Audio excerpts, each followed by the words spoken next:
موضوع الدرس الأمر بالصبر للنبي صلى الله عليه وسلم وأحوال الأشقياء، سورة المزمل، تفسير ابن كثير۔ الحمد لله رب العالمين، والصلاة والسلام على أشرف الأنبياء وسيد المرسلين سيدنا محمد وعلى آله وصحابه أجمعين۔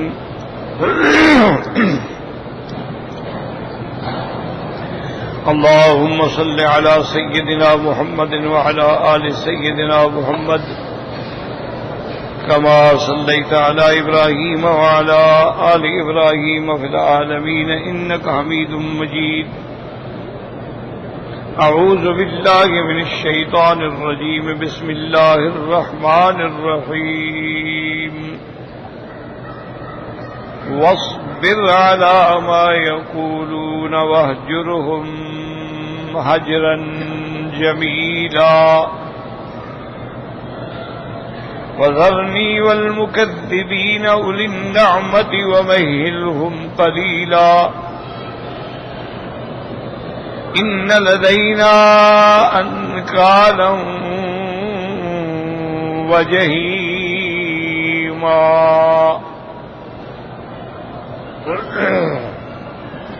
وطعاما ذا غصة وعذابا أليما يوم ترجف الأرض والجبال وكانت الجبال كثيبا مهيلا إنا أرسلنا إليكم رسولا شاهدا عليكم كما أرسلنا إلى فرعون رسولا فعصى فرعون الرسول فأخذناه أخذا وبيلا فكيف تتقون إن كفرتم يوما يجعل الولدان شيبا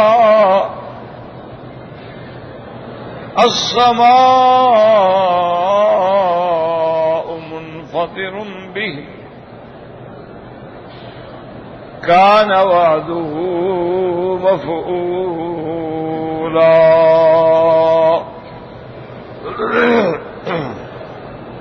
اللہ تبارک و تعالی نے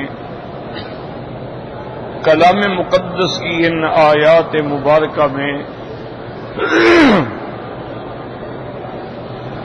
حضور صلی اللہ علیہ وسلم کو یہ حکم دیا کہ فاصبر علی ما یقولون، یہ جو کچھ کہتے ہیں، جو ان کے کلمات ہیں، ان پہ آپ صبر کریں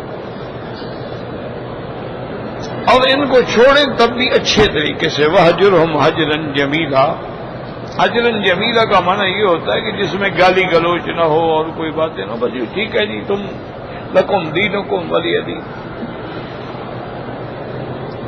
ایک تعلیم یہ دی گئی۔ اس کے بعد حضور صلی اللہ علیہ وسلم کی تسلی کے لیے یہ بڑا عجیب یعنی اسلوب ہے اور بڑا عجیب انداز ہے جس سے حضور صلی اللہ علیہ وسلم کی عظمت شان اور اللہ تبارک و تعالی کا لطف و کرم اور اپنے نبی سے محبت کا اظہار ہوتا ہے۔ اللہ اپنے بندوں سے محبت کرتے ہیں،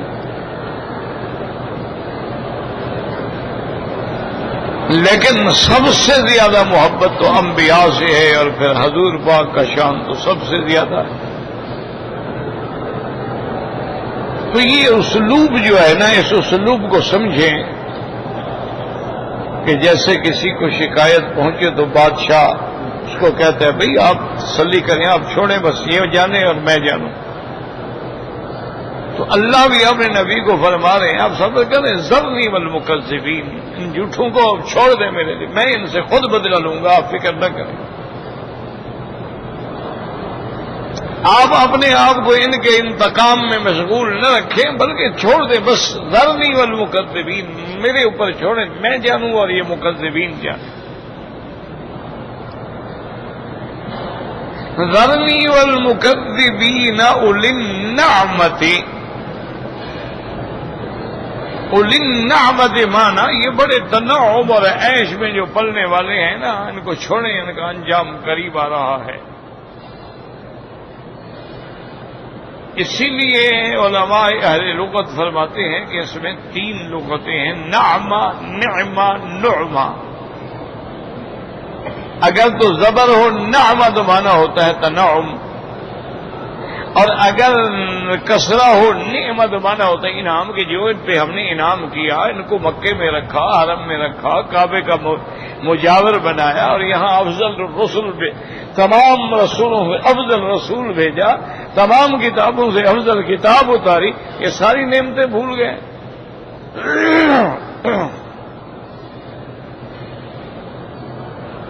وَمَهِّلْهُمْ قَلِيلًا، اور ان کو آپ مہلت دیں، بس تھوڑی سی مہلت دے دیں۔ قلیلاً کا معنی تھوڑی مہلت۔ اب اس تھوڑی مہلت سے کیا مراد ہے؟ بعض علماء فرماتے ہیں اس سے مراد یہ ہے کہ یہ جو دنیا کی زندگانی ہے نا، یہ تھوڑی سی تو ہے، کیونکہ جب آدمی مر جاتا ہے، من مات قامت قیامت، اس کی تو قیامت قائم ہو گئی نا۔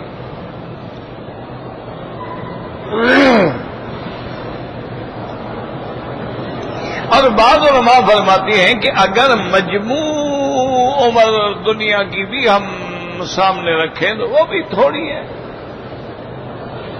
قل متاع الدنیا قلیل، کیوں؟ جو چیز فانی ہوتی ہے وہ باقی کے مقابلے پہ تھوڑی ہے۔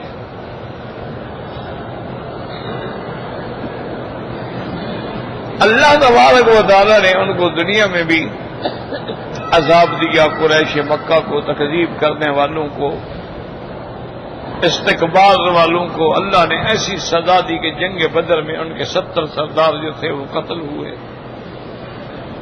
یہ تو دنیا کی سزا تھی، اور اصل سزا تو آخرت کی سزا ہے۔ تو اللہ تبارک و تعالیٰ کبھی کفار کی جو قومیں گزری ہیں، کسی کو دنیا میں بھی عذاب دیتے ہیں اور کبھی کبھی دنیا میں عذاب نہیں دیتے، کیونکہ اصل عذاب آخرت کا۔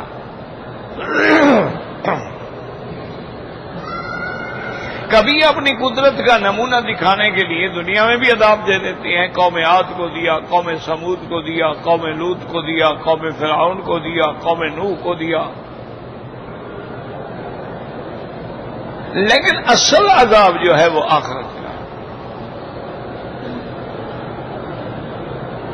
اور اس لیے میں نے عرض کیا تھا نا کہ یہ جو انداز خطاب ہے نا کہ اللہ فرماتے ہیں مہلہم، آپ ان کو تھوڑی سی مہلت دے دیں، یعنی ورنہ آپ اگر دعا کریں گے تو میں تو ان کو فوراً ہلاک کر دوں گا، ورنہ مہلت دینا، عذاب دینا، نہ دینا، دیر کرنا یہ اللہ کا کام ہے، حضور کے ہاتھ میں تو نہیں ہے۔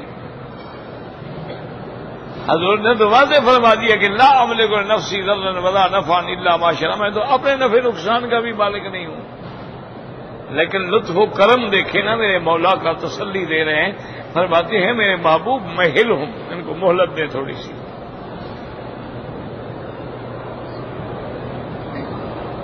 لیکن اسلوب قرآن جو ہے وہ یہ بتلاتا ہے کہ قلیلاً سے مراد پوری دنیا کی عمر ہے، اور دنیا کی عمر جو ہے وہ قلیل ہے آخرت کے مقابلے میں۔ ایسے تو ہزاروں سال گزر گئے، لیکن اگر اس کا آخرت کے ساتھ تقابل کیا جائے تو وہ باقی ہے، یہ فانی ہے، اور ہر فانی ختم ہونے والی چیز ہے۔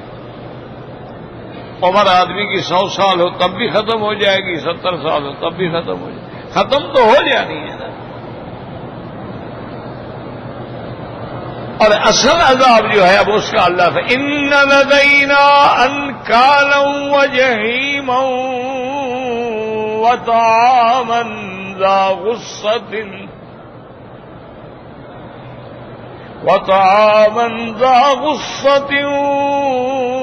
وعذابا علیما۔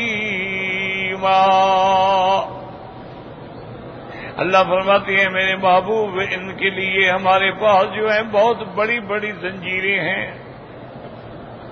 انکالن نکل کو کہتے ہیں جس کو آپ کہتے ہیں بیڑیاں، جو پاؤں میں بیڑیاں ڈال دیتی ہیں، ہاتھوں میں ہتھکڑیاں ڈال دیتی ہیں، سب چیزیں یہ قیود میں آ جاتی ہیں، اس کو کہتے ہیں انکال. اور وہ انکال کیسے ہوں گی؟ اذ الاغلال فی اعناقہم والسلاسل یصعبون. اللہ فرماتے ہیں ان کے گلے کے اندر بھی باقاعدہ ہم زنجیریں ڈالیں گے. اور بعض علماء نے فرمایا کہ ان کے گردنوں میں زنجیریں ڈال کے پاؤں اور گردن دونوں کو ملا دیا جائے گا، اور اس میں پھر زنجیریں لگی ہوں گی جس سے فرشتے ان کو گھسیٹ گھسیٹ کے جہنم میں لے جائیں گے. یوم یصعبون فی النار علی وجوہہم ذوقوا مس سقر. آدمی خدا نہ کرے آگ لگے، حادثہ ہو، چہرے کو بتاتا ہے. اللہ نے فرمایا ہم ان کو سر کے بل، چہرے کے بل جہنم میں چلائیں گے.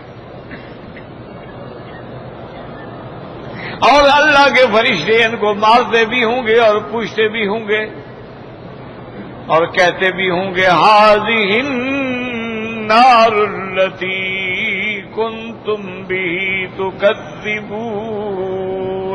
یہ ہے وہ جہنم جس کی تم تکذیب کرتے تھے. تم کہتے کہاں جہنم، کس نے دیکھا، کہاں آخرت ہے، کہاں پل صراط ہے، اب تو دیکھ لو یہ جہنم. دوسری آیت میں اللہ فرماتی ہیں فرشتوں کے ذریعے افسیر ھذا. کافروں کو کہا جائے گا تم میرے مدنی پاک کو کہتے ہیں جادوگر ہے، یہ دیکھو کہیں یہ آگ جو ہے یہ جہنم جو ہے کہ جادو کی آگ تو نہیں. یہ بھی تسلی کر لو نا، اصلی آگ ہے یا یہ بھی جادو ہے؟ افسیر ھذا ام انتم لا تبصرون. اور پھر جہنم کا بھی عالم یہ ہوگا کہ وَبُرِّزَتِ الْجَحِيمُ لِلْغَاوِينَ. جہنم اب سامنے ہے، دیکھ رہے ہیں اپنے آنکھوں سے. اور جہنم کے غضب کا یہ عالم ہوگا تَكَادُ تَمَيَّزُ مِنَ الْغَيْظِ. ایسا جوش ہوگا جیسے کوئی چیز پھٹ جائے. کلما القی فیہا فوج سألہم خزنتہا الم یأتکم نذیر. تو جہنم اللہ معاف فرمائے جو اتنی بڑی بلا ہے. حضور پاک صلی اللہ علیہ وسلم نے فرمایا اگر جہنم کے اوپر سے کوئی پتھر رکھا دیا جائے تو 70 سال تک مشکل سے وہ جا کے نیچے پہنچے گا.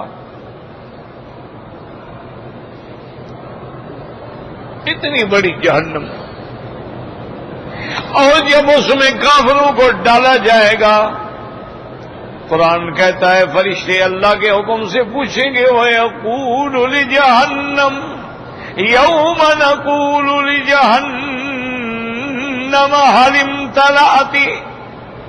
بھر گئی ہو. وَتَقُولُ هَلْ مِن مَّزِيدٍ. وہ کہہ گے میرا مولا اور ڈالیں اور ڈالیں، ابھی میرے اندر جگہ ہے. اس لیے اللہ نے یہاں دو چیزوں کا ذکر کیا. سب سے پہلے تو بیڑیوں کا ذکر کیا کہ ان کو بیڑیاں لگائیں گے. ان لدینا انکالا وجحیما. جہیمن آگ دہکتی ہوئی.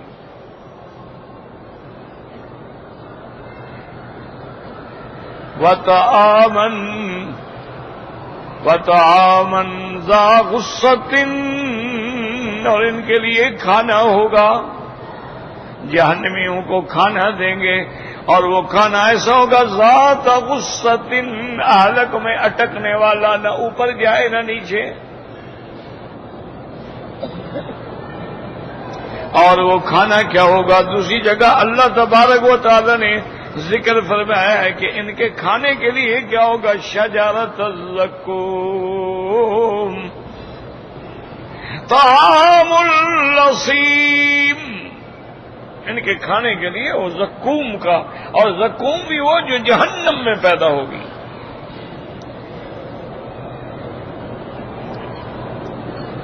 انہا شجرۃ تخرج من اصل الجحیم،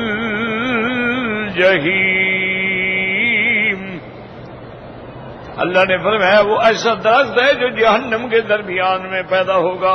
اس لیے کافر مذاق اڑاتے تھے کہ دیکھو مدنی محمد مصطفیٰ فرماتے ہیں کہ جہنم کی آگ کے اندر درخت پیدا ہوگا۔ بھئی آگ کے اندر کیسے درخت پیدا ہوگا؟ آگ تو ہر چیز کو جلا ڈالتی ہے، مذاق سمجھتے ہیں۔ اللہ اکبر، اللہ پاک نے فرمایا میرا محبوب آپ ان کو چھوڑے، کرنے لیں باتیں، وقت آنے والا ہے۔ الذی جعل لکم من الشجر الاخضر نارا، وہ خداوند قدوس جس نے درخت، سبز درخت کی ٹہنیوں میں آگ رکھی ہے، یعنی اب بھی وہ درخت جو ہیں یمن کے علاقے میں موجود ہیں، ان دونوں کی ٹہنیاں کاٹ کے ایسے ایک دوسرے پہ مارو تو آگ بڑک اٹھتی ہے۔ تو اگر اللہ ان درختوں کی ٹہنیوں کے اندر آگ رکھ سکتے ہیں تو جہنم میں نہیں پیدا کر سکتے۔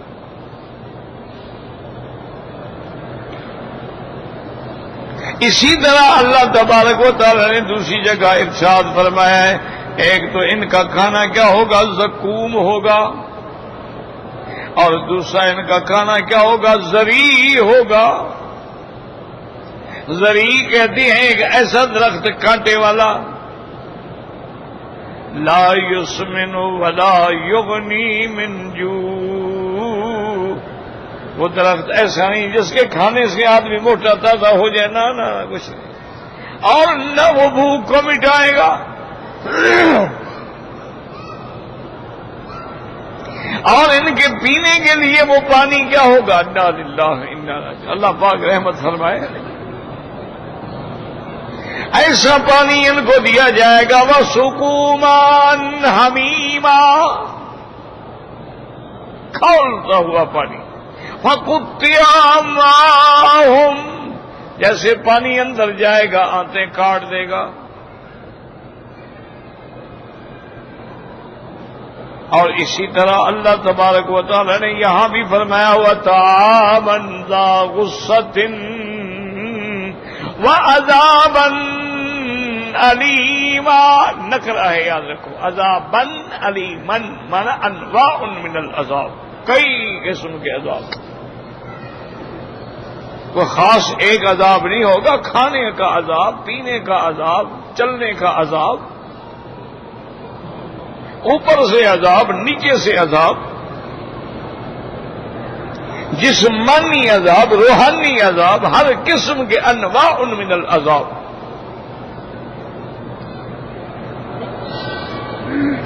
اس لیے فرمایا عذابا علیما، عذابن بھی نکرا، علیمن بھی نکرا ہے، ریمن مانا ایسا مؤلمن، درد پہنچانے والا۔ لیکن یاد رکھو کہ قرآن کو سمجھنے کی کوشش کرو،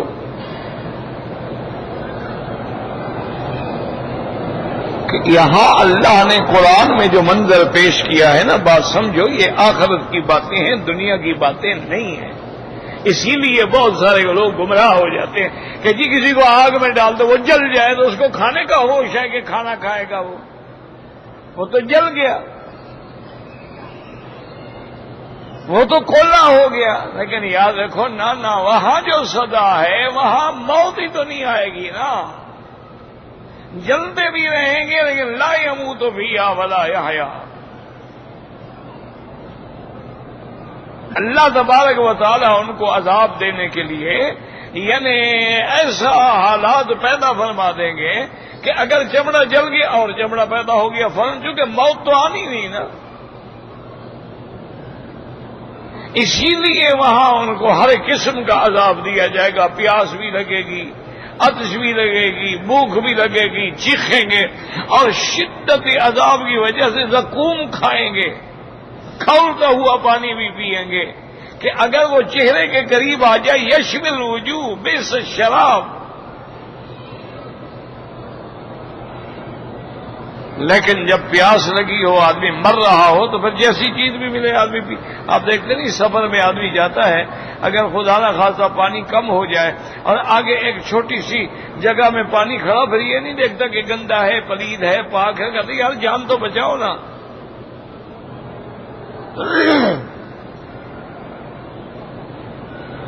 تو اس لیے اللہ تبارک و تعالی نے ایک نمونہ بیان کیا ہے کہ وہ قیامت کا نمونہ جو ہے وہ نمونہ ہی الگ ہے۔ اچھا، اب مسئلہ پیدا ہوتا تھا ابھی یہ ساری چیزیں کب ہوں گی کہ بھی ان کے لیے بیڑیاں ہوں گی، عذاب ہوگا، ایسا طعام ہوگا، ایسا کھانا ہوگا۔ اب تو وہ مزہ کر رہے ہیں، اب تو جناب دنیا کی اعلیٰ سے اعلیٰ نعمتیں کافر کھا رہے ہیں۔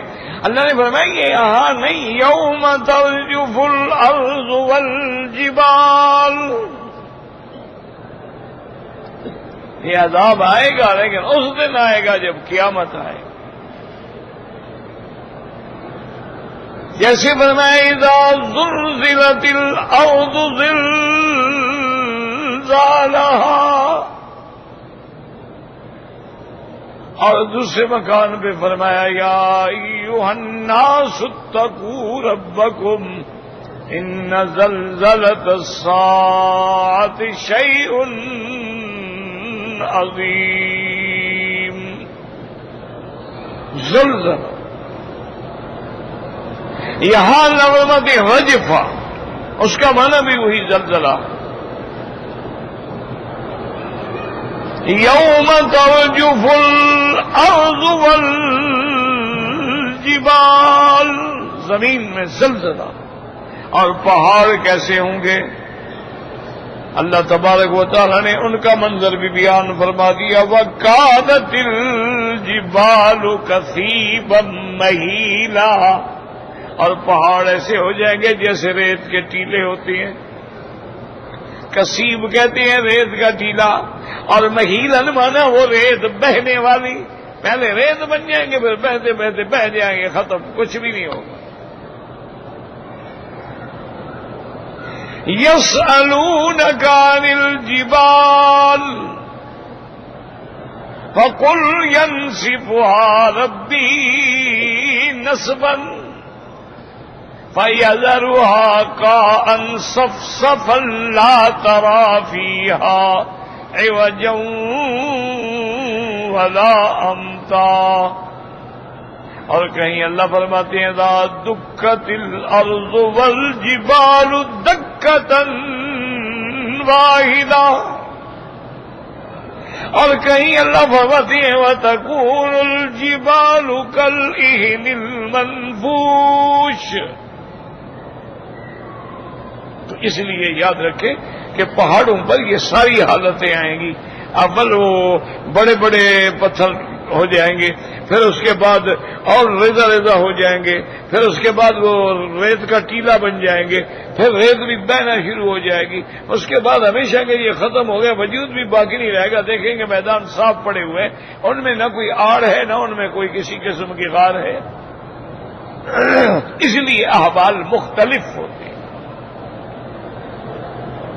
ویسے بھی دنیا میں بھی آپ دیکھ لیں کہ ایک پہاڑ کو توڑنا ہو تو اس کے بھی احوال مختلف ہوتے ہیں نا۔ پہاڑ توڑ رہے ہیں، کبھی بڑا پتھر ٹوٹ پڑے گا، پھر جناب اس کو توڑیں گے، پھر اور چھوٹے چھوٹے پتھر نکلیں، پھر جناب اس میں ڈائنامیٹ رکھیں گے تو اڑ جائیں گے، چھوٹے چھوٹے پتھر ہو گے اڑ جائیں گے۔ تو یہاں بھی تو ہمارے سامنے وہ اسی طرح قرآن نے ان سب کا نقشہ کھینچا، اور یہاں اللہ تبارک و تعالی نے فرمایا وَكَانَتِ الْجِبَالُ كَثِيبًا مَّهِيلًا، اب اللہ تبارک و تعالیٰ ان کے لیے احوال پیش کرتے ہیں قوم فرعون کا. کیوں؟ وجہ کیا تھی کہ مصر قریب ہے نا، تو اس لیے مکے والوں کو مصر کے بارے میں ہر وقت خبریں ملتی رہتی تھیں. اور ویسے بھی آپ دیکھیں نا تو مصر والوں کا جو ہے وہ اہل مکہ سے ایک بڑا قریبی رشتہ بھی ہے نا. ام اسماعیل جو ہے حضرت اسماعیل کی اماں، وہ بھی تو مصر کی ہے نا. پھر سیدنا اسماعیل علیہ السلام کی ایک شادی جرہم میں ہوئی، اور پھر اس کے بعد آپ کی شادی جو ہے وہ بھی مصر سے ہوئی. تو مصر سے تو ایک قسم کی رشتہ داری بھی ہے، قرابت بھی ہے، اور پھر وہاں کے احوال بھی ایک دوسرے کو پہنچتے رہتے ہیں. اور خاص طور پہ جب احوال بھی ایسے ہوں جو بڑے بڑے واقعات ہوں، وہ تو ساری دنیا میں پہنچ جاتے ہیں. اس لیے اللہ نے فرمایا کہ مکے والوں غور کرو، یہ کوئی نئی بات نہیں ہے کہ ہم نے آپ کے پاس پیغمبر بھیجا ہے. ہم تو ہمیشہ ہر قوم میں پیغمبر بھیجتے ہیں. انا ارسلنا الیکم رسولا شاہدا علیکم کما ارسلنا الی فرعون رسولا فعصى فرعون الرسول فأخذناه أخذا وبيلا. اللہ نے فرمایا قریش ہم نے تمہارے پاس اپنا پیغمبر بھیجا ہے جیسے ہم نے فرعون کے پاس بھی اپنا پیغمبر بھیجا. اب اس کا معنی یہ نہیں ہوتا کہ حضرت موسیٰ علیہ السلام صرف فرعون کے لیے الی فرعون وملئہ، اور کبھی یہ ہوتا ہے کہ فرعون کا نام لے لیا اور باقی سارے اس کے تابع ہو گئے. ورنہ موسیٰ علیہ السلام کی نبوت جو ہے وہ تو سارے بنو اسرائیل کے لیے بھی تھی، قبط کے لیے بھی تھی، فرعون کے لیے بھی تھی، اس کی قوم کے لیے بھی تھی. شاہداً علیکم کیا مانا؟ تمہارے اعمال پہ گواہی دینے والا. اور بعض علماء فرماتی ہیں شاہد کا معنی ہوتا ہے اللہ کی توحید کی شہادت دینے والا اور بیان کرنے والا. اور شاہد کا معنی گواہ بھی ہوتا ہے. قیامت والے دن جیسے اللہ تبارک و تعالی ہر امت کے پیغمبر کو کھڑے کر کے گواہی لیں گے کہ آپ نے امت کو پیغام پہنچایا، انہوں نے کیا جواب دیا. فَكَيْفَ إِذَا جِئْنَا مِنْ كُلِّ أُمَّةٍ بِشَهِيدٍ وَجِئْنَا بِكَ عَلَى هَؤُلَاءِ شَهِيدًا. ہر پیغمبر اور ہر پیغمبر کی صداقت میں پھر میرا مدنی محمد مصطفیٰ گواہی دے. اسی طرح حضور کی امت بھی قیامت میں گواہی دے گی. اس لیے اللہ نے فرمایا انا ارسلنا الیکم، ہم نے رسول بھیجا، اور کوئی نئی بات نہیں ہے، ہم دور کی بات نہیں کرتے ہیں. کما ارسلنا الی فرعون رسولا، جیسے ہم نے فرعون کے پاس رسول بھیجا. شاہداً علیکم، تمہارے اعمال کو دیکھ رہا ہے. لیکن جب اللہ کے پیغمبر موسیٰ علیہ السلام وہاں تشریف لے گئے اور فرعون نے کیا کیا؟ فعصى فرعون الرسول، فرعون نے انکار کیا، عصیان کیا. اور نے کہا کمال کی بات ہے، میں نبی مان لوں تم کو؟ اور نے کہا میں نبی نہیں مانتا، معلوم ہوتا ہے کوئی جادوگر ہے. اللہ فرماتے ہیں بھئی یہاں اختصار ہے. فعصى فرعون الرسول فأخذناه أخذا وبيلا، پھر ہم نے پکڑا اس کو سخت پکڑنا. اسی طرح اللہ تبارک و تعالی نے دوسرے مقامات پر بھی قرآن پاک میں فرعون کے قصے میں بیان فرمایا ہے. فَأَخَذَهُ اللَّهُ نَكَالَ الْآخِرَةَ وَالْأُولَىٰ. ایسا سخت عذاب میں اللہ نے پکڑا نا جی کہ فرعون جو ہے لشکر بھی ساتھ ہے، طاقت بھی ساتھ ہے، سب کے ساتھ اللہ نے پانی میں غرق کر دیا.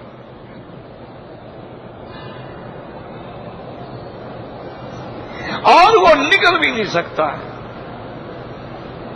تو اس میں تنبیہ تھی قوم قریش کو کہ مکے والوں، اگر فرعون نے موسیٰ علیہ السلام کو نہ مانا اور ہم نے اس کو عذاب میں مبتلا کر دیا اور تم امام الانبیاء کو نہیں مانو گے تو تمہیں ہم چھوڑ دیں گے، تمہیں بھی ہم سزا دیں گے۔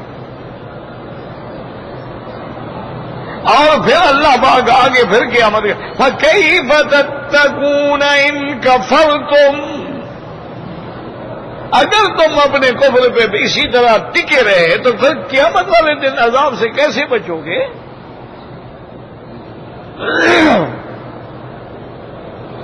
کیوں عذاب کے لیے بچنے کے لیے لازم ہے کہ ایمان ہو،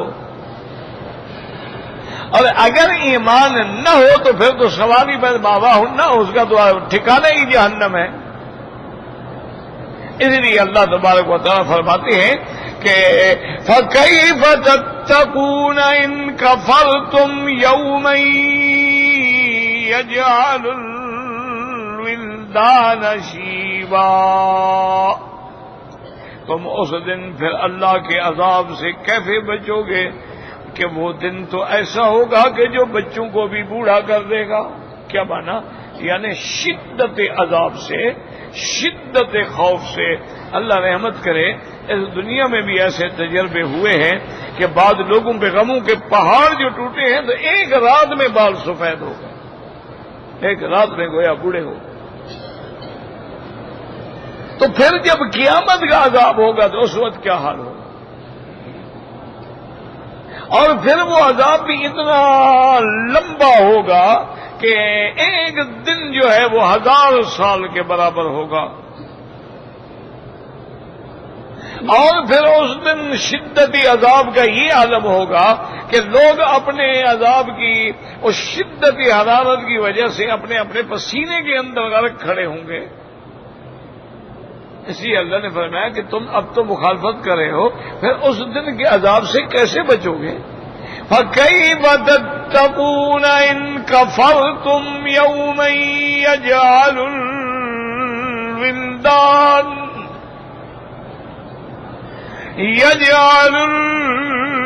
الْوِلْدَانُ شِيبًا السَّمَاءُ مُنْفَطِرٌ بِهِ، آسمان پھٹ جائیں گے۔ اذا السماء انفطرت، جیسے کہیں فرمایا اذا السماء انشقت، اور کہیں فرمایا یوم تمور السماء مولا وتسیر الجبال سیرا۔ یہاں اللہ تبارک و تعالی نے فرمایا السماء منفطر به، یعنی آسمان اسی سبب سے پھٹ جائیں گے، اس دن کی شدت سے، اس دن کی سختی سے۔ اور تم سمجھو کہ یہ مشکل باتیں ہیں، کان وعدہ مفعولا، اللہ کا جو وعدہ ہے، جو فیصلہ ہے، اور ہر حال میں ہوگا، یہ کیسے ہو سکتا ہے کہ نہ ہو؟ اللہ تعالیٰ نے جب فرما دیا ہے کہ قیامت ہوگی تو قیامت ہوگی۔ تو اس لیے قیامت سے اور عذاب آخرت سے اگر بچنا ہے تو اس کا نظام یہ ہے کہ تم اللہ پر ایمان لے آؤ، اللہ کے رسولوں پہ ایمان لے آؤ، اللہ کی کتابوں پر ایمان لے آؤ، اللہ کے فرائض و شرائع پر ایمان لے آؤ، اور اللہ نے جن چیزوں سے بچایا ہے ان سے بچتے رہو، اور اس کے ساتھ ساتھ اللہ کے عذاب سے پناہ بھی مانگتے رہو۔ اس لیے حضور صلی اللہ علیہ وسلم نے دعا سکھلائی کہ اللہم اجرنی من النار، اللہم اجرنی من النار، اللہم انی اعوذ بک من عذاب القبر وفتنة المسیح الدجال وفتنة المحیا وفتنة الممات، اللہم انی اعوذ بک من عذاب جہنم۔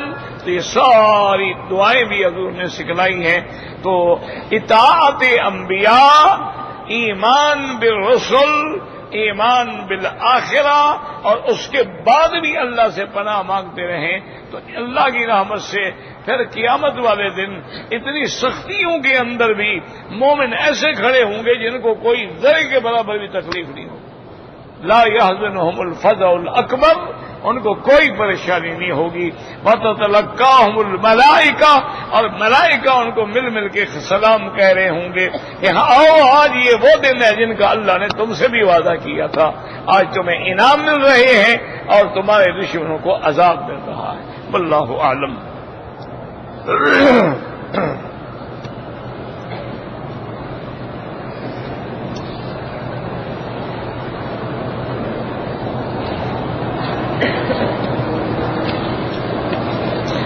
کہتے جی کہ آپ کے وہاں جی واقعہ یہ حقیقت ہے کہ میرے والد صاحب رحمت اللہ علیہ حضرت مولانا خیر محمد صاحب وہ بڑی زمانے سے ان کو سرزمین حرم سے عشق تھا، محبت تھی. جب ان بادشاہوں کے والد حضرت ملک عبدالعزیز رحمت اللہ علیہ کا دور تھا، اس زمانے میں بھی آتے تھے، بلکہ ابھی اس سے پہلے کا دور تھا، اس وقت بھی وہ تشریف لائے. لیکن ان کی عادت مبارک یہ تھی کہ کبھی آتے تھے تو سال ٹھہر گئے پھر چلے گئے، 2 سال ٹھہر گئے پھر چلے گئے، 3 سال ٹھہر گئے پھر چلے گئے. وہ ہمیشہ ایسے کرتے اور جتنا عرصہ رہتے تھے پھر درس ہوتا، تفسیر کا بھی حدیث. اور ان کا درس تو جی ہم نے خود دیکھا بھی ہے، پڑھا بھی ہے کہ ہر نماز کے بعد درس ہوتا، فجر کے بعد درس، ظہر کے بعد درس، عصر کے بعد درس، مغرب کے بعد درس، عشاء کے بعد درس. ان کو عشق تھا، یعنی جنون تھا کتابوں کے درس دینے سے.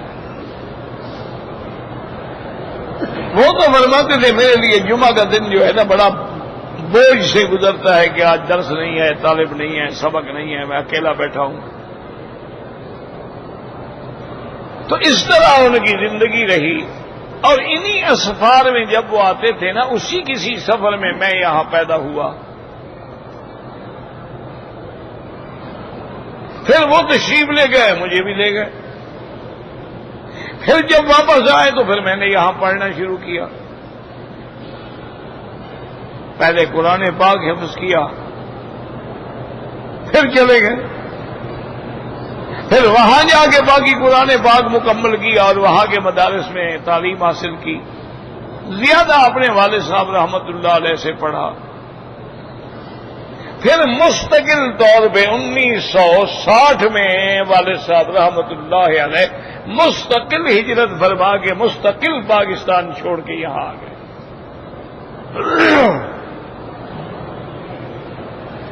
1960 سے پھر وہ واپس تشریف نہیں لے گئے. 1972 میں جو ہے نا جی پھر ہم یہاں آئے ہیں. اور 1974 میں والد صاحب رحمت اللہ علیہ کی وفات ہو گئی. اس وقت بھی ہم یہ سوچ کے آئے تھے کہ جب تک والد صاحب رحمت اللہ علیہ کی زندگی ہے، حیات ہے، تو وہاں رہیں گے اور ان کے بعد پھر واپس چلے جائیں گے. اب والد صاحب جو کوئی بیمار تھے تو پڑھانے کی ذمہ داری میرے اوپر آ گئی. اب 74 میں جب والد صاحب فوت ہو گئے تو ہم نے کہا بھی چلو اب تیاری کرو. تو ہماری والدہ محترمہ نے فرمایا کہ بیٹا دیکھیں آپ کے والد صاحب نے یہاں پڑھایا، یہاں فوت ہو گئے، اب آپ کا بھی حرم میں درس ہو رہا ہے اور میری بیماری بھی دیکھ رہے ہیں، میرا بڑھاپا بھی دیکھ رہے ہیں.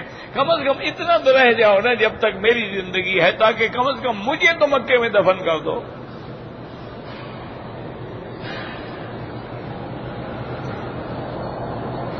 بہت بڑی عابدہ زاہدہ قسم کی خاتون تھی. تقریباً یعنی ہم نے دیکھا ان کی آخری عمر جو ہے وہ کبھی بستر پہ نہیں لیٹی، مصلے پہ بیٹھی رہتی، قرآن پڑھتی رہتی، وہیں سو گئی تو سو گئی، ورنہ بستر پہ لیٹا ہوا نہیں دیکھا. اور جس دن موت ہوئی نا ان کی تو مجھے خود فرمایا، میں حرم آ رہا تھا، کہا کہ عشاء کے بعد وہاں دوستوں کے ساتھ نہ بیٹھ جانا، جلدی آ جانا. میں نے کہا اما جان کوئی کام ہے؟ کہا ہاں بس تم جلدی آ جانا، میرے جانے کا وقت آ گیا ہے. اچھا میں نے ایسے سمجھا بالکل ٹھیک ہے، بڑھاپا ہے نا، ایسی باتیں ہر کوئی کہتا رہتا ہے۔ بہرحال عشاء کے بعد میں جلدی گیا، مولوی محمد الیاس صاحب رحمۃ اللہ علیہ وہ بھی یہاں دفن ہو گئے، اللہ ان کی قبر پہ کروڑ رحمتیں فرمائے۔ وہ بھی میرے ساتھ تھے اور وہ ماشاءاللہ ان لوگوں میں تھے جو روزانہ ایک قرآن کا ختم کرتے تھے۔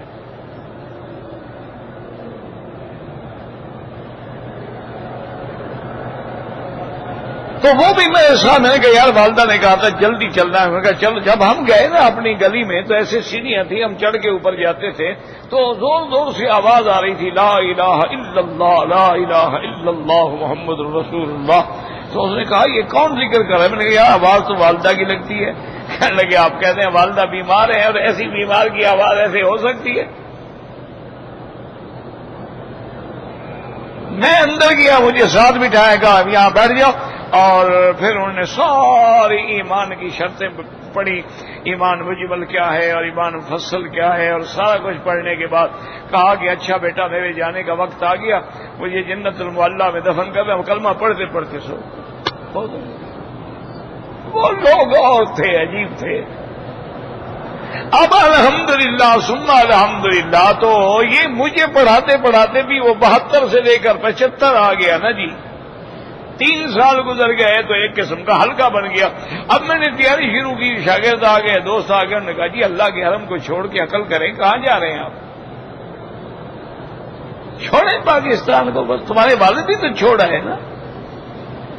تو اس طرح پھر اللہ کو منظور ہوگا کہ اللہ نے ہمیں بھی یہاں رکھ لیا، تو اس کے بعد اللہ کا شکر ہے جو توفیق ہے، یہ توفیق بھی تو اللہ تعالیٰ کی طرف سے ہے نا، ورنہ ہماری کیا طاقت ہے کہ ہم پڑھا سکیں۔ تو الحمدللہ عربی میں بھی اردو میں بھی درس ہے، اور یہ سب آپ کی دعائیں ہیں اور والدین کی دعوات ہیں، اپنے اساتذہ کی، بزرگوں کی، مشائخ کی دعوتیں دعائیں ہیں کہ وہ ساری زندگی جو تھی نا جی اپنے ملک والی، اور سب کو چھوڑ کے اللہ نے یہاں رہنے کو، اور قیامت تک اللہ محروم نہ فرمائیں۔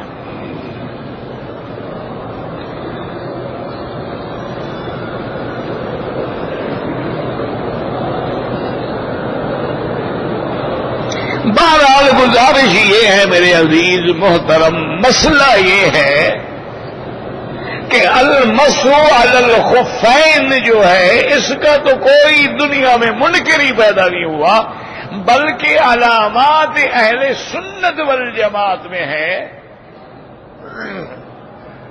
یعنی اہل سنت والجماعت کی علامات میں ہے کہ شیخین کی محبت، ختنین کی محبت، اور المسح علی الخفین کہ خفین پہ مسح کرنا، یہ تو علامت ہے اہل سنت کی، اس میں تو اختلاف ہی نہیں۔ اختلاف صرف اس بات میں ہے کہ حدیث مبارک میں جورب کا، جراب کا بھی لفظ آتا ہے، لیکن امام ابو حنیفہ رحمۃ اللہ علیہ فرماتے ہیں کہ وہ جراب سخی نہیں او متنعل، جس کے نیچے یعنی موٹا کوئی چیز لگی ہو، اور جراب ایسی ہو جس کے اندر پانی بھی سرایت نہ کرتا ہو، اور جراب ایسی ہو جس کو پہن کے آدمی کچھ چل بھی سکتا ہو، اس کو جوتے کی ضرورت نہ پڑے، تو اس پہ مسح کرنا جائز ہے، ان باریک جرابوں پہ جائز نہیں ہے۔ تو امام ابو حنیفہ رحمۃ اللہ علیہ کے نزدیک تو یہ جو ہماری نیلون کی جرابیں ہیں، یا آج کل کاٹن کی جرابیں ہیں، یا مکس جرابیں ہیں، یا باریک جرابیں ہیں جن سے پاؤں نظر آ رہا ہوتا ہے باقاعدہ، تو ان کے نزدیک اس میں مسح جائز نہیں۔ امام احمد ابن حنبل رحمۃ اللہ علیہ فرماتے ہیں کہ چونکہ حدیث میں لفظ جورب ہے، جراب ہے، تو اب جو بھی جراب ہو اس پہ مسح جائز، یعنی وہ ظاہر حدیث کے لفظ مبارک کو لے لیتے ہیں کہ بھی حدیث میں جو لفظ آ گیا بات ختم ہو گئی۔ لیکن امام صاحب فرماتے ہیں کہ حضرت بالکل میرا بھی ایمان ہے مسح علی الخفین پہ، لیکن حضور کے زمانے میں جو جرابیں تھیں کیا یہی جرابیں تھیں جن پہ حضور مسح فرماتے تھے؟ اگر ایسی جرابیں تھی تو ٹھیک ہے، کوئی مسئلہ ہی نہیں، اختلاف ہی ختم ہو گیا، ورنہ جو جرابیں صحابہ نے استعمال کی ہیں یا حضور پاک نے استعمال کی ہیں تو آپ اس پہ مسح کریں، ہمیں کوئی اعتراض نہیں۔ تو بہرحال یہ مسئلہ جو ہے، اس لیے حنفی علماء اس آدمی کے پیچھے نماز کو جائز ہی نہیں سمجھتے جو جرابوں پہ مسح کر دے، وہ کہتے ہیں اس کا وضو ہی نہیں ہوا، جب امام کا وضو ہی نہیں ہے تمہاری نماز کیسے ہوگی؟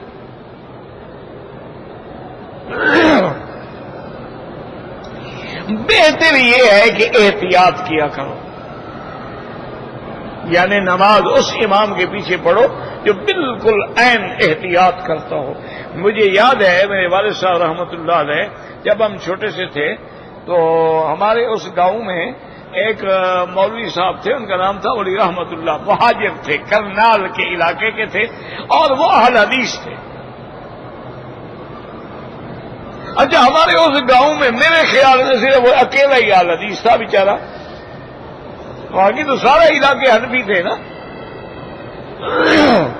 اب والد صاحب رحمت اللہ علیہ بڑی پگڑی باندھتے تھے، تو پگڑی رکھ دیتے تھے نا کبھی چارپائی پہ، اور وضو کرتے تھے کسی چوکی پہ بیٹھ کے، تو ہماری والدہ اٹھ کے وہ پگڑی پکڑتی تاکہ والد صاحب کو پکڑا دیں پگڑی، وہ کہتے نہیں پگڑی وہاں رکھ دو، میں خود اٹھا لوں گا۔ کیا بات؟ انہوں نے کہا میرے پیچھے ایک نمازی ہے اہل حدیث، اس کے نزدیک عورت کو ہاتھ لگ جائے تو وضو ٹوٹ جاتا ہے، تو اس کی نماز تو خراب نہ ہونا غریب۔ گو ہمارے ہاں وضو نہیں ٹوٹتا لیکن اس کے نزدیک تو ٹوٹ جاتا ہے نا، اور وہ غریب میرے پیچھے نماز پڑھتا ہے، اس کی نماز تو برباد ہو گئی۔ اس لیے امام جو بھی بنے اس کو تمام ائمہ اربعہ رحمہم اللہ تعالی علیہم اجمعین کے احکام اور مسائل کی رعایت کرنی چاہیے۔ اور اللہ کا شکر ہے کہ ہمارے جو ائمہ ہیں نا حرمین میں جو امام ہیں مدینہ منورہ میں یا مکہ، اللہ کا بہت بہت شکر ہے، یہ سارے ماشاءاللہ بہت بڑے بڑے علماء ہیں، سب عالم ہیں تقریباً، ان میں کوئی آدمی ایسا نہیں جو عالم نہ ہو، سارے ماشاءاللہ بڑا علم ہے، مطالعہ ہے، اور اس لیے وہ ہر چیز کا لحاظ کرتے ہیں کہ ہمارے پیچھے تو لاکھوں آدمی نماز پڑھ رہے ہیں، ہر چیز کا ان کو فکر ہوتا ہے۔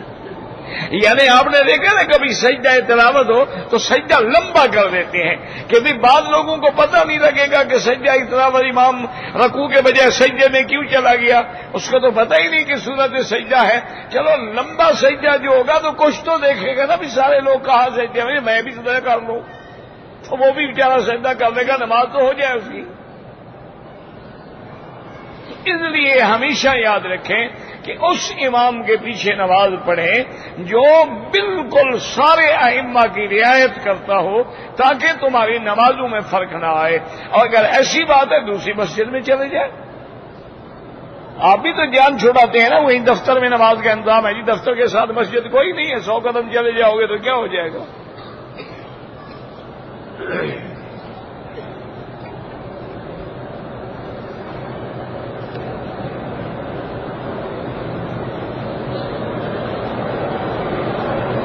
میرے والدین حج میں 2 سال پہلے آئے تھے، عرفات نہیں جا سکے، پھر ان کا تو حج ہوا ہی نہیں نا۔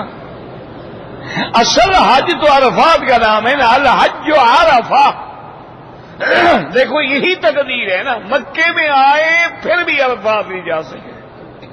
اچھا، ایسے لوگ بھی ہم نے دیکھے ہیں احرام باندھتے ہیں، مینا جاتے ہیں، عرفات جاتے ہیں، مسجد میں جا کے بیٹھ جاتے ہیں، جو علاقہ عرفات سے باہر ہے اسی میں بیٹھے رہتے ہیں، اور مغرب کے بعد چلے آتے ہیں، عرفات نہیں جاتے، ان کا بھی حج نہیں ہوتا،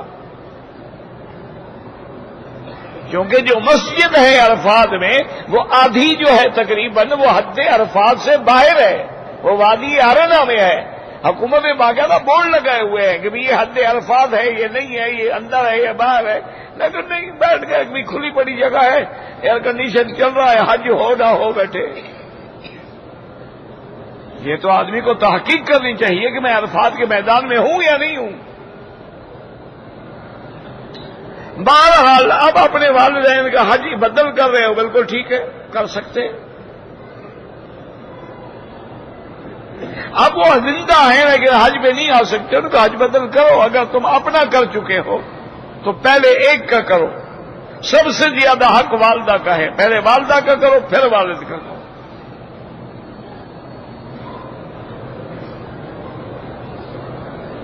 میں پاکستان سے آیا ہوں شوال میں اور میں نے عمرہ بھی کیا ہے۔ اب اگر آپ حج کریں گے آپ کا حج تمتع ہوگا، اس میں تو کوئی جھگڑا ہی نہیں، کوئی سوچنے والی بات ہی نہیں کہ آپ نے عمرہ بھی کر لیا ہے اور حج بھی کریں گے۔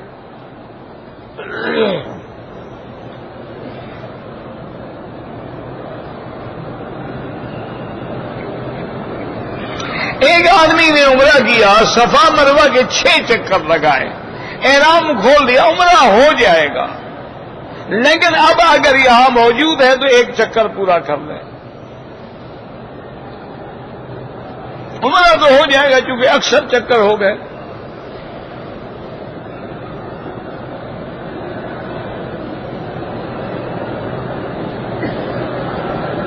کہتے جی کہ ہمارے گھروں میں جو حمام ہیں ان میں بیسن جو ہاتھ دھونے کی جگہ ہوتی ہے وہ بھی لگے ہوتے ہیں، اسی میں اندر کھڑے ہو کے اگر ہم وضو کریں بالکل ٹھیک ہے۔ کیا ہے بھائی، حمام آج کل جب بیسن ہے تو اس کا مطلب آپ کا حمام فلش لگا ہوا ہے، فلش کھینچا صاف ہو گیا، پھر تو ایک کمرہ ہی ہے اور کیا ہے، بالکل وضو جائز ہے۔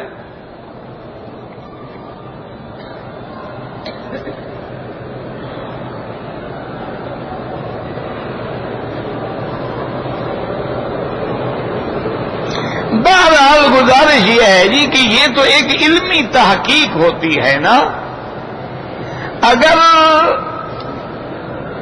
کسی عالم نے شوال کے روزے جو ہیں ان کے خلاف بات لکھی تو یہاں کی اخباروں میں بھی آ چکا ہے، یہاں کے بعض علماء نے بھی مخالفت کی ہے، تو یہ تو علمی مسئلہ ہے، اس میں لڑنے والی کون سی بات ہے۔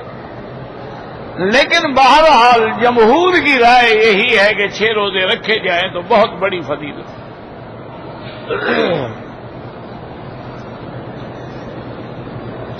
بچے کا ختنہ کب کریں؟ جب موقع ملے کرو، جتنا جلدی کرو اچھا ہے، بچے کو تکلیف نہیں ہوتی، ورنہ تو آپ بعد میں بھی کر سکتے ہیں، سال کے بعد بھی کر سکتے ہیں، اس میں تو کوئی مسئلہ نہیں۔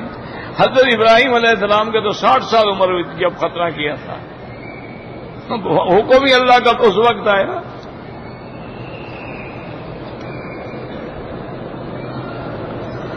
جاہلون سے مراد کافر ہے، اذا خاطبهم الجاہلون، جاہلون سے مراد کفار ہیں جو اسلام پہ اعتراض کرتے ہیں، اللہ کے نبی پر استہزاء کرتے ہیں، طنز کرتے ہیں، اس کے بعد پھر ہر جاہل پر بھی آ جاتا ہے، کیوں جاہل تو پھر جاہل ہے نا، کل شیء شیء والجہل لیس بشیء۔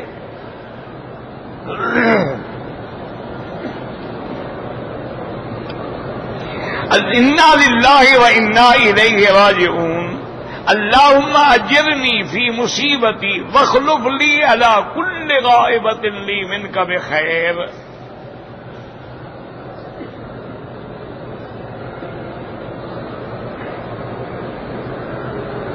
ہم نے مدینہ منورہ گئے تھے، عمرہ نہیں کیا وہاں سے، وجہ کیا تھی؟ اگر عذر کوئی نہیں تھا، وجہ کوئی نہیں تھی تو حنفی مسلک میں آپ پر دم ہے، آپ عمرہ بھی کریں یا فوراً جا کے مدینے سے عمرہ کر لیں، دم نہیں ہوگا۔ باقی آپ نے حج نہیں کرنا، کوئی بات نہیں، نہ کریں، آپ لاکھ دفعہ عمرے کریں۔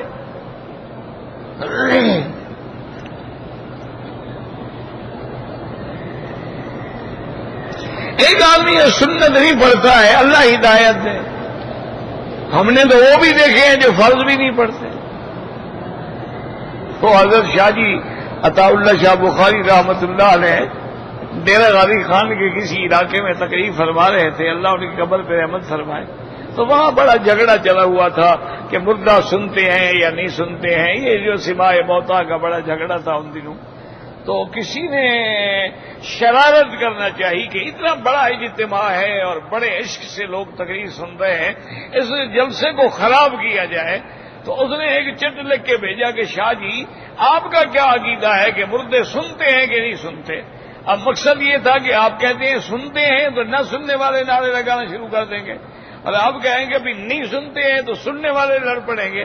تو آپ نے چٹ بڑا فرمایا میری تو زندہ بھی نہیں سنتے، مردوں کا مجھے کیا پتا۔ تو ہماری تو بھائی یہ حال ہے. ہم اردو کی بات کریں, ہماری زندہ بھی نہیں سنتے. سارے چپ ہو گئے, جلسہ ٹھیک ٹھاک ہو گیا.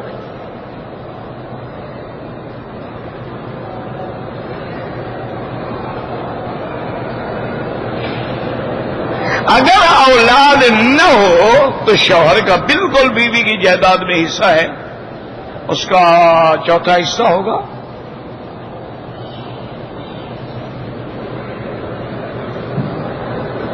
میں مکے میں رہنے والا ہوں, مدینہ منورہ جانا چاہتا ہوں, پھر عمرہ کرنا پڑے گا, میقات ہے.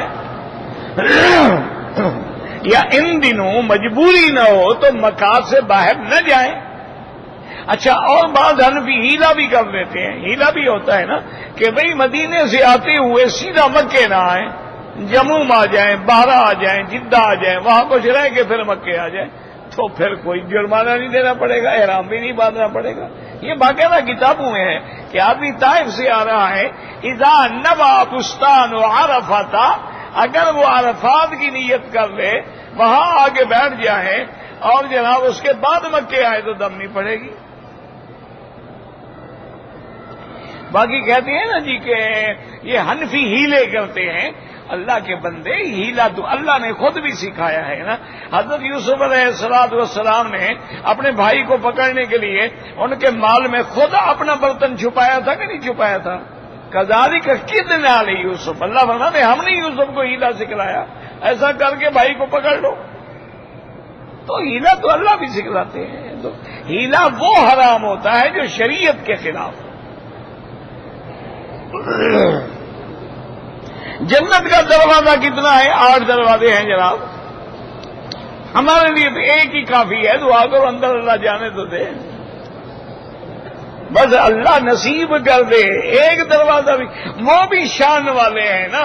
حضرت صدیق نے پوچھا تھا کہ یا رسول اللہ صلی اللہ علیہ وسلم, تو جنت کے 8 دروازے ہیں, روزے والوں کو روزے والا دروازہ, کوئی ایسا بندہ بھی ہوگا امت میں, دنیا میں, کہ جس کو 8 دروازے پکار رہے ہوں کہ میرے اندر؟ آپ نے کہا تم ہو, تمہیں 8 دروازے پکار رہے ہو.